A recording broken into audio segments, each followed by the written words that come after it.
என்பதை எதற்கோ தியாகம் செய்கிறோம்ல. குடும்பத்தை பிரிந்து விட்டு தியாகம் செய்கிறான். எதற்கு? காசு கிடைக்கணும், பொருளாதாரம் நான் சேமித்து வைக்கணும், என் குடும்பம் நல்லா இருக்கணும், வீடு கட்டணும், என்னுடைய வாழ்க்கை தரம் உயரணும். உலகத்தில் உண்டு கழித்து உடுத்து கிழித்து மரணித்து மண்ணாக மக்கி போகிற இந்த உலகத்தின் தேவைகளையும் ஆசைகளையும் ஆடம்பர சுகங்களையும் அனுபவிப்பதற்காக சில காலங்கள் தன்னுடைய உறவுகளை பிரிந்து தியாகம் செய்வதற்கு தயார் என்ற நிலையில் இருக்கிற மனிதா, உனக்கு இந்த வாழ்வையும் வசதிகளையும் அதற்கான வாய்ப்புகளையும் தந்த இறைவனுக்காக நீ செய்த தியாகம் என்ன? இதைத்தான் அல்லாஹ் எதிர்பார்க்கிறான். அஸ்ஸலாமு அலைக்கும் வரஹ்மத்துல்லாஹி வபரகாத்துஹு. கண்ணியம் நிறைந்த எல்லாம் அல்ல அல்லாஹுவின் நல்லடியார்களே, துல்ஹஜ் மாதம் துவங்க போகிறது என்றால் அல்லது துல்ஹஜ் மாதம் முழுவதுமே அதிகம் பேசப்படுகின்ற ஒரு நபருடைய வரலாறு இருக்கும் என்றால் அதுதான் நபி இப்ராஹிம் அலைஹிஸ்ஸலாம் அவர்களுடைய வரலாறு. அவர்களுடைய வரலாறுகளை தொற்றும் பல்வேறு விதமான போதனைகள் படிப்பினைகள் மக்களுக்கு போதிக்கப்படும் பொழுது அதில் முதன்மை படிப்பினையாக போதனையாக வலியுறுத்தி சொல்லப்படுவது தியாகம் என்பதை பற்றித்தான். தியாகம் தியாகம் தியாகம் என்று நபி இப்ராஹிம் அலைஹிஸ்ஸலாம் அவர்கள் தன்னுடைய வாழ்வில் செய்த தியாகத்தை குறித்து அதனுடைய வரலாற்று பின்னணி தகவல்களை குறித்து நாம் அதிகம் கேட்டறிவோம்.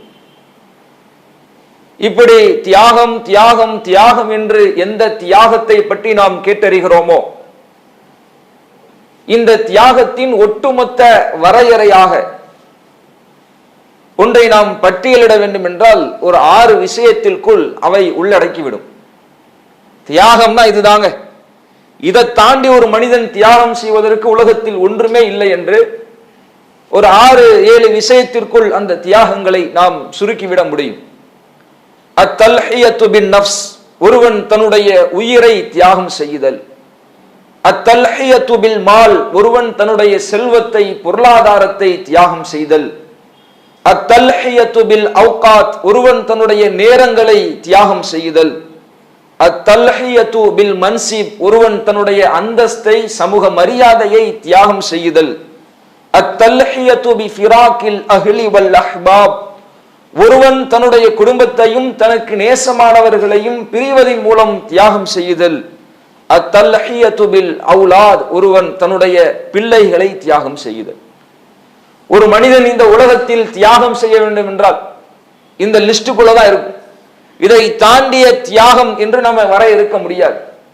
இப்படி தியாகத்தின் வரையறையாக மொத்த பட்டியலாக இங்கே நாம் எதை குறிப்பிட்டோமோ இத்தகைய தியாகத்தை உலகத்தில் ஏதோ ஒரு மூலையில் இருக்கிற ஒவ்வொரு மனிதனும் செய்து கொண்டுதான் இருக்கிறார். தியாகம் செய்யாதவன் என்று உலகத்தில் யாருமே இல்லை. இங்கே அமர்ந்திருக்கிற உங்களில் ஒவ்வொருவரும் தியாகிகள் தான். இறைவனை ஏகத்துவப்படுத்தி ஏற்றுக்கொண்ட ஏகத்துவவாதியும் தியாகிதான். இறைவனை ஏகத்துவப்படுத்தாமல் அவனுக்கு இணை கற்பிக்கிற நிலையில் தன்னை முஸ்லிம் என்று அடையாளப்படுத்தி கொண்டிருப்பவர்களும் தியாகிகள் தான். இறைவனே இல்லை என்று நாத்திக சிந்தனையை முழங்கக்கூடியவர்களும் தியாகிகள் தான். கடவுள் என்று கல்களையும் மட்டைகளையும் தனது நம்பிக்கைகளாக எடுத்துக்கொண்ட இறை மறுப்பாளர்கள் தியாகிகள் தான். உலகத்தில் இருக்கிற ஒவ்வொரு மனிதனும் தியாகிதான். ஒவ்வொரு மனிதனும் தியாகியா? ஒவ்வொரு மனிதனும் தியாகியா? தியாகிதான், மாற்று கருத்தே இல்லை, அதில் எந்த சந்தேகமும் இல்லை. ஏன்? உலகத்தில் எதை தியாகத்தின் பட்டியலாக மனிதன் பட்டியலிடுகின்றானோ அத்தல்ஹியத்து பின் நஃப்ஸ், உயிரை தியாகம் செய்தல், அந்த தியாகத்தை உலகத்தில் யாருமே செய்யலையா? முஸ்லிம் மட்டும்தான் செய்யறானா? ஒரு நாட்டினுடைய பாதுகாப்பு அரணாக இருக்கிற இராணுவத்தில் பங்கேற்கக்கூடிய ஒரு இராணுவ வீரன் தன்னுடைய நாட்டின் எல்லையிலே தனது எதிரி நாட்டினுடைய தாக்குதல் தொடுக்கப்படுகிற அந்த வேளையிலே தன்னுடைய உயிரை தியாகம் செய்கிறானா இல்லையா? உயிர் போகும் என்று தெரிந்தும், எந்த நிலையிலும் தன்னுடைய உயிர் பறிக்கப்படும் என்று தெரிந்தும் அந்த எல்லையில் தனது உயிரை பணயம் வைத்து தான் உயிர் எடுக்கப்பட்டாலும் அதை இழப்பதற்கு தயார் என்ற நிலையில் தியாகம் செய்கிற மனிதன் இந்த உலகத்தில் இருக்கத்தான் செய்கிறான். அத்தல்ஹியத்து பில் மால், செல்வத்தை தியாகம் செய்தல். ஒவ்வொரு குடும்ப தலைவரும் இந்த விஷயத்தில் தியாகிகள் தான். தான் சம்பாதித்த தன்னுடைய செல்வம், தான் உழைத்த தன்னுடைய பொருளாதாரம், தனக்கு ஒரு தேவை இருக்கும், தனக்கு ஒரு ஆசை இருக்கும், அதை நிறைவேற்றிக் கொள்ள வேண்டும் என்ற பல நாள் கனவுகள் கூட இருக்கும். ஆனால் தன்னுடைய பிள்ளைக்கு பள்ளி கட்டணம் செலுத்த வேண்டும் என்ற நிலை இருக்கும், தன்னுடைய குடும்பத்தாருக்கு சில தேவைகளை பூர்த்தி செய்ய வேண்டும் என்ற ஒரு தேவை இருக்கும். இந்த நிலையில் தான் உழைத்த, தான் சம்பாதித்த, தனக்கு சொந்தமான பொருளாதாரமாக இருந்தாலும் தன்னுடைய பிள்ளைகளுக்காக, தன்னுடைய குடும்பத்தினருக்காக அந்த செல்வத்தை, தன்னுடைய ஆசைகளை அடக்கிக் கொண்டு அதை மறந்தும் கூட தன்னுடைய குடும்பத்திற்காக அந்த செல்வத்தை தியாகம் செய்கிற குடும்ப தலைவர்கள் ஒவ்வொருவரும் தியாகிகள் தான். அத்தல்ஹியத்து பின் மன்சிப், உலகத்தில் சில பதவிகளையும் பட்டங்களையும் சில பொருளாதார தேவைகளையும் அடைந்து கொள்வதற்காக சில மானங்கட்ட மனிதர்கள் இந்த உலகத்தில் இருக்கத்தான் செய்கிறார்கள். செல்வம், பணம், மரியாதை, அந்தஸ்து என்று போலியான பிம்பத்திற்காக தன்னுடைய உண்மையான மரியாதையை, தன்னுடைய மானத்தை பகிரங்கமாக அதை பணயம் வைக்கிற, அர்ப்பணிக்கிறவர்கள் இருக்கத்தான் செய்கிறார்கள். சிந்தித்து பார்த்தால் அதுவும் ஒரு வகையில் தியாகமாகத்தான் இருக்கிறது. அதே போன்ற தல்ஹியத்து பி ஃபிராக்கில் அஹ்லி வல் அஹ்பாப், தன்னுடைய குடும்பத்தினரையும் தன்னுடைய நேசத்திற்குரியவர்களையும் தியாகம் செய்தல், அவர்களை பிரிவதின் மூலம் தியாகம் செய்தல். வெளிநாடுகளில் சென்று 2 வருடம், 3 வருடம், 5 வருடம் என்று பல வருடங்கள் அந்த 10க்கு 10, 20க்கு 20 ரூம்ல, அடுக்கு பெட்டுல, மூட்டை பூச்சி கடியில தன்னுடைய கட்டிய மனைவியை, பெற்ற தாய் தகப்பனை, தான் நேசித்து வளர்த்த பிள்ளைகளை எல்லாம் பிரிந்துவிட்டு தனிமையில் வாடுகிறார்களே, இதுவும் தியாகம் தானே? இதுவும் தியாகம் தான். அப்ப உலகத்தில் தியாகத்தின் பட்டியல் என்று நீங்கள் எதை எடுத்துக்கொண்டாலும் அந்த அத்தனை தியாகத்தையும் உலகத்தில் இருக்கிற ஒவ்வொரு மனிதனும் ஏதோ ஒரு விதத்தில் வெளிப்படுத்தி கொண்டே தான் இருக்கிறோம். எல்லாரும் தியாகியா? இப்ப எல்லாரும் தியாகி என்றால் அல்லாஹ் தியாகத்திற்கு தரக்கூடிய பரிசு என்று திருமறை குர்ஆனில் போற்றி சொல்வதற்குண்டான அடிப்படை என்ன? எல்லாரும் தியாகிகள் தான், எல்லாரும் உலகத்தில் ஏதோ ஒரு விதத்தில் தியாகம் செய்பவர்கள் தான் என்றால், அல்லாஹ் மேன்மைப்படுத்துகின்ற, அல்லாஹ் மகத்துவப்படுத்துகின்ற, அல்லாஹ் விரும்புகின்ற, அல்லாஹ் மனிதர்களுக்கு தேர்வாக வைத்திருக்கிற தியாகம், அது என்ன தியாகம்? அது அல்லாஹ் தன்னுடைய திருமறையில் பேசுகின்றான். இன்னமல் முஃமினூன் அல்லதீன, இறை நம்பிக்கையாளர்கள் யார் தெரியுமா? அல்லதீன ஆமனு பில்லாஹி வ ரசூலிஹி, அவர்கள் அல்லாஹ்வையும் அவருடைய தூதரையும் ஈமான் கொண்டவர்கள், உண்மையாக நம்பியவர்கள். சும்மலம் எருத்தாபு, அதில் எந்த சந்தேகமும் கொள்ளாதவர்கள். அல்லாஹ்வும் அவருடைய தூதரையும் நம்பிக்கை கொண்டு அதில் எந்த சந்தேகமும் கொள்ளாத மக்கள், வஜாஹது பி அம்வாலிஹிம் வ அன்ஃபுஸிஹிம் ஃபீ ஸபீலில்லாஹ். இன்னும் அந்த இறை நம்பிக்கையாளர்கள் யார் தெரியுமா? அல்லாஹ்விற்காக, அல்லாஹ்வினுடைய பாதையிலே தன்னுடைய செல்வத்தையும் தன்னுடைய உயிரையும் தியாகம் செய்பவர்கள், அர்ப்பணிப்பவர்கள் என்று அல்லாஹ் பேசுகின்றான். அல்லாஹ்விற்காக அர்ப்பணிக்கின்ற, அல்லாஹ்விற்காக தியாகம் செய்கின்ற தியாகிகளாக நாம் இருக்கிறோமா என்று அல்லாஹ் இங்கே எதிர்பார்க்கிறான். சிந்திச்சு பாருங்க, உலகத்துல எதற்கோ தியாகம் செய்கிறோம்ல, குடும்பத்தை பிரிந்து விட்டு தியாகம் செய்கிறான். எதற்கு? காசு கிடைக்கணும், பொருளாதாரம் நான் சேமித்து வைக்கணும், என் குடும்பம் நல்லா இருக்கணும், வீடு கட்டணும், என்னுடைய வாழ்க்கை தரம் உயரணும்.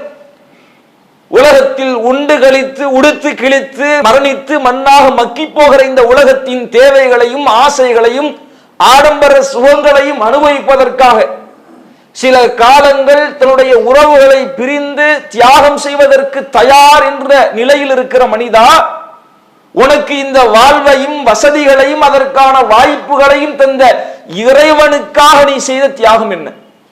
இதைத்தான் அல்லாஹ் எதிர்பார்க்கிறான். ஒரு தாய் ஒரு உலகத்தில் எவ்வளவு தியாகம் செய்கிறார்? உச்சபட்சமான தியாகம் என்றால் இந்த உலகத்தில் ஒரு தாயினுடைய தியாகம் தான் போற்றப்படும். குழந்தை உருவானதிலிருந்து சாப்பிட முடியாது, வாந்தி, சரியா தூங்க முடியாது, சிரமம், குழந்தையை பெற்றெடுக்கும் பொழுது ஏற்படுகின்ற வலி, குழந்தையை பெற்றெடுத்த பிறகு தூக்கம் இல்லாமல், சரியான ஓய்வு இல்லாமல் அந்த குழந்தைக்கு பாலூட்டி வளர்க்கக்கூடிய அந்த நிலை, ஒரு கட்டத்தில் குழந்தையை பெற்றதினால் அவருடைய அழகில் ஏற்படக்கூடிய மாற்றம், அவருடைய உடலில் ஏற்படக்கூடிய மாற்றம், அவருடைய ஆரோக்கியத்தில் ஏற்படுகின்ற மாற்றம் என்று பல்வேறு விதமான தியாகங்களை ஒரு பெண் செய்கிறாளே, எதற்கு? அந்த குழந்தைக்காக, தனக்குன்னு ஒரு வாரிசு வேணும் என்பதற்காக, உலகத்தில் உனக்கு பிள்ளை இல்லையா என்று யாரும் கேட்டுவிடக் கூடாதுங்கிறதுக்காக, தான் கொஞ்சி மகிழ வேண்டிய நேரம் நமக்கு இருக்க வேண்டும் என்பதற்காக. இப்போ உலகத்தில் உன்னை போன்று உடைய உடலிலிருந்து பிரதிபலிக்கிற ஒரு உடலாக, ஒரு உயிராக வெளிவருக்கிற அந்த குழந்தைக்காக இவ்வளவு தியாகம் செய்கிறீல்ல. தூக்கத்தை தியாகம் செய்கிற, உன் பொருளாதாரத்தை தியாகம் செய்கிற, உன்னுடைய உடல் அழகை, ஆரோக்கியத்தை அனைத்தையும் தியாகம் செய்கிற மனிதா, அந்த உயிரை, அந்த உடலை, அந்த உறவை உனக்கு தந்த அந்த ஏக இறைவனுக்காக நீ செய்த தியாகம் தான் என்ன? அதுக்கு நீ செஞ்சது என்னப்பா என்பதை பறைசாற்றுகிற விதத்தில் அல்லாஹ்வுடைய கேள்வி இருக்கிறது. சிந்திச்சு பாருங்கள். எதற்கோ உலகத்துல தியாகம் செஞ்சுட்டு இருக்கிற நாம, நம்ம படைத்த இறைவனுக்காக நாம் செய்த தியாகங்கள் என்பது என்ன என்பதை சிந்தித்து பாருங்கள். இதுதான் இங்கே நபி இப்ராஹிம் அலைஹிஸ்ஸலாம் உடைய வரலாறு ஓங்கி போற்றப்படுவதற்குண்டான மிக முக்கியமான காரணம். ஏன் அவர்கள் தியாகம் செய்தார்கள்? தன்னுடைய குடும்ப உறுப்பினர்களை பிரிவதின் மூலம் தியாகம் செய்தார்கள், குழந்தையை இழக்க முன்வருவதின் மூலம் தியாகம் செய்தார்கள், தன்னுடைய தகப்பன் இந்த கொள்கையை நீ ஏற்றுக்கொள்ள கூடாது என்று உன்னை கல்லால் அடித்து விரட்டுவேன் என்று சொல்லும் பொழுது தன்னுடைய தகப்பனை புறந்தள்ளி தியாகம் செய்தார்கள். இப்படி எத்தனையோ பல தியாகம் செய்தார்களே, அத்தனை தியாகத்தின் பின்னணியும் அல்லாஹ் அல்லாஹ் அல்லாஹ் என்ற அந்த ஏக இறைவனுக்காக, அந்த ஒரே அல்லாஹுவின் ஏகத்துவ கொள்கைக்காகத்தான் இருந்தது. அதனால்தான் நபி இப்ராஹிம் அலைஹிஸ்ஸலாம் உடைய வரலாறு இந்த அளவிற்கும் நமக்கு போற்றி புகழப்படுவதற்கும் திரும்ப திரும்ப நினைவு கூறப்படுவதற்கும் காரணமாக இருக்கிறது. இந்த தியாகம் நம்மிடத்தில் வெளிப்படுகிறதா? இந்த தியாக உணர்வு நம்மிடத்தில் வெளிப்பட்டு இருக்கிறதா? ஒவ்வொருவரும் சுய பரிசோதனை செய்து பாருங்கள். இந்த தியாகத்தை தான் அல்லாஹ் எதிர்பார்க்கிறான். அந்த தியாகத்திற்கு சொந்தக்காரர்களைத்தான் உண்மையான இறை நம்பிக்கையாளர்கள் என்று அல்லாஹ் தன்னுடைய திருமறையில் பறைசாட்டுகின்றான். அத்தகைய தியாக உணர்வை வெளிப்படுத்துகின்ற மக்களாக நாம் இருக்க வேண்டும். உலகத்தில் இப்ராஹிம் என்று பெயர் வைத்து விட்டதுனாலேயோ, இப்ராஹிம் அலைஹிஸ்ஸலாம் அவருடைய பெயரால் ஒரு பெருநாளை கொண்டாடி விட்டதுனாலேயோ, இப்ராஹிம் அலைஹிஸ்ஸலாம் அவர்களை நினைவு கூர்ந்து பல உரைகளை நாம் நிகழ்த்தி விட்டோம் என்பதனாலேயோ, நபி இப்ராஹிம் அலைஹிஸ்ஸலாம் அவர்களை உரிமை கொண்டாடுவதற்கு, நமக்கு நெருக்கமானவர் என்று சொல்லிக் கொள்வதற்கு, நபி இப்ராஹிம் அலைஹிஸ்ஸலாம் அவர்களின் வாரிசுகள் நாங்கள் என்று மார்கட்டிக் கொள்வதற்கு எவருக்கும் உலகத்தில் தகுதியே இல்லை. பேர் வச்சதுனால எல்லாம் இப்ராஹிம் அலைஹிஸ்ஸலாம் அவர்களை நீங்கள் கொண்டாட முடியாது. அவர்களுடைய பெயரை உச்சரித்ததுனால நீங்க இப்ராஹிம் அலைஹிஸ்ஸலாம் அவர்களை நீங்கள் உரிமை கொண்டாட முடியாது. அவர்களை நினைவு கூறுவதால் கூட நீங்கள் இப்ராஹிம் அலைஹிஸ்ஸலாம் அவர்களை உரிமை கொண்டாடவே முடியாது. இப்ராஹிம்னு பேரை சொல்லிட்டதுனால, அவங்களை நினைவு கூர்ந்ததுனால அவங்களுக்கு இப்ராஹிம் அலைஹிஸ்ஸலாம் அவர்களை உரிமை கொண்டாட முடியும் என்றால், யூதர்கள் நினைவு கூறானே, யூதர்கள் அவருடைய பெயரை உச்சரிக்கிறானே, அப்ப அவருக்கு யூதர்களுக்கு இப்ராஹிம் அலைஹிஸ்ஸலாம் சொந்தமாகி விட்டார்களா? அவர்களுக்கு நெருக்கமாகவும் உரிமை படைத்தவர்களாகவும் மாறிவிட்டார்களா? யூதர்கள் பிரீத் மிலா என்று சொல்லக்கூடிய ஒரு சடங்கு, குழந்தை பிறந்து 8வது நாள்ல விருத்த சேதனம் செய்யறாங்க, யூதர்களுடைய வழக்கம். அந்த விருத்த சேதனத்தின் மூலம் அவர்கள் பறைசாட்டுகின்ற வரலாறு ஆபிரகாம் என்று அவர்கள் அழைக்கக்கூடிய நபி இப்ராஹிம் அலைஹிஸ்ஸலாம் அவருடைய வரலாற்றை தான். அதே மாதிரி ரோஸ் ஹசனா என்று சொல்லக்கூடிய யூத புத்தாண்டு, அந்த புத்தாண்டிலும் அவர்கள் அதிகம் நினைவு கூறக்கூடிய ஒரு மனிதர் இருப்பார் என்றால் ஆபிரகாம் என்று அவர்கள் அழைக்கக்கூடிய நபி இப்ராஹிம் அலைஹிஸ்ஸலாம் அவர்களைத்தான். யூதர்கள் இப்ராஹிம் அவர்கள் நினைவு கூறுகிறார்களே, அவர்களின் பெயரால் சில சடங்குகளாக சில செயல்களை அவர்கள் கடைபிடிக்கிறார்களே, சில கொண்டாட்டங்களை கூட அவர்கள் கையில் எடுத்து செய்கிறார்களே. அப்ப யூதர்களுக்கு நபி இப்ராஹிம் நெருக்கமானவர்களா?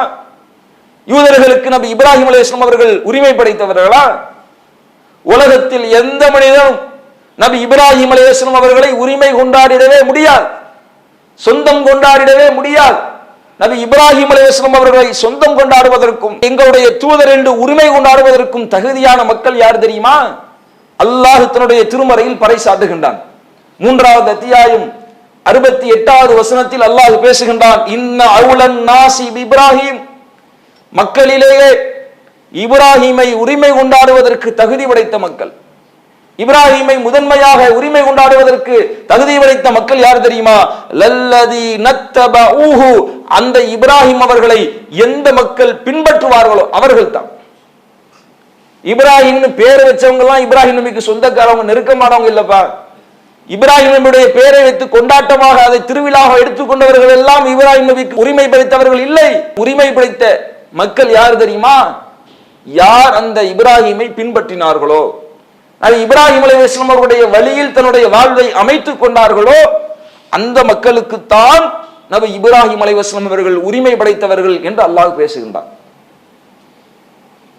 இப்ப சிந்திங்க, நபி இப்ராஹிம் அலைஹிஸ்ஸலாம் அவர்கள் பெயரால், அவருடைய தியாகத்தை போற்றுகின்ற பெயரால் வருடா வருடம் ஹஜ்ஜி பெருநாள் என்று நாம் கொண்டாடுகிறோமே. சில வசதி படைத்த பொருளாதார நிலையுடையவர்கள் ஹஜ்ஜிக்கு சென்று உம்ராவிற்கு சென்று அந்த வணக்கத்தை செய்கின்றோமே, அதன் பின்னணியாக இருக்கிற நபி இப்ராஹிம் அலைஹிஸ்ஸலாம் அவர்களை நினைவுகிறோமே.